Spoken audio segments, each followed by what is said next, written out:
Hello mga lods. Good day. Another day, another repair mga ka-idol. Na nagkuhan sa to mga idol, na nanawag sa to i-upgrade daw nato yung bindo. Gusto niya i-upgrade yung bindo. Oh.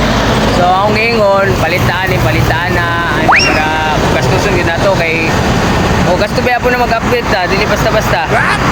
Kay para malukop niya, makuha niya ito ng player dito kay tungod nakita na ako dito mga ka-idol, yung kuha dito, yung AP setup niya is directional na siya. So ang dire sa mga likod-likod, kilid-kilid, ubos-ubos, di yun siya makuha. Naamay tuod pero hinay kayo mo itong i-advise na ako si Mamong si Sir. Mag-multiple antenna ta gamit ang dual band. Medyo hangak siya pero prefer sa gamiton kay gwapo sa gamiton kay kusog siya. Tara mga idol, banda. Alright, Europa naman. Diba tayo? Alright, tara. So mga ito mga ka-idol, nagsabot mo unsay mga materialis gamiton o paliton mga ka-idol. So karon mga ka-idol, ato itong paliton na itong mga kinanglanon nga mga materialis para masugda na nato mga ka-idol. Okay, tara, let's go, palita.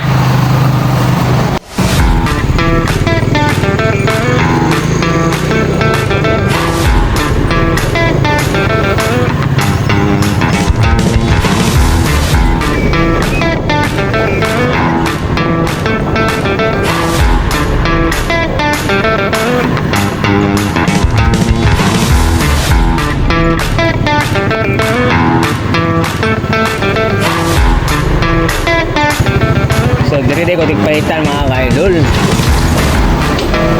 para sure ang atong mga materialis mapalit. Diri na bago o barato pa. Tara, sulod ta.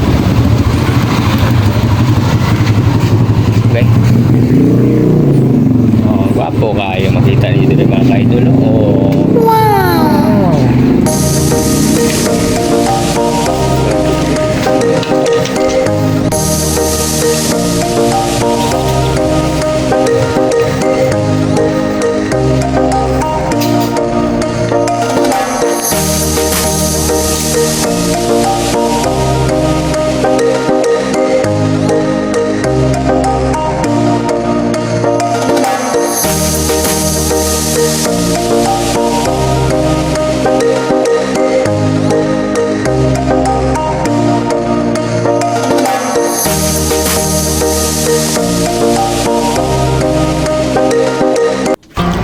Dire mga ka-idol, ako nang ginahinay og tirada mga ka-idol.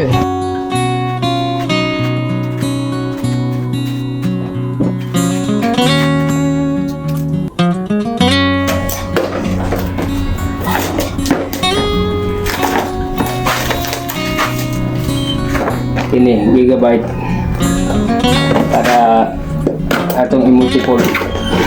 Hindi na ito saksak mga ka-idol.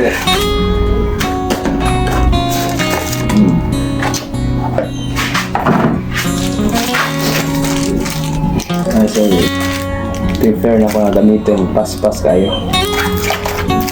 Nasa 5 ports, so pwede pila ka antena ni mo ibutan, pila ka IP mo gusto dire.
Ug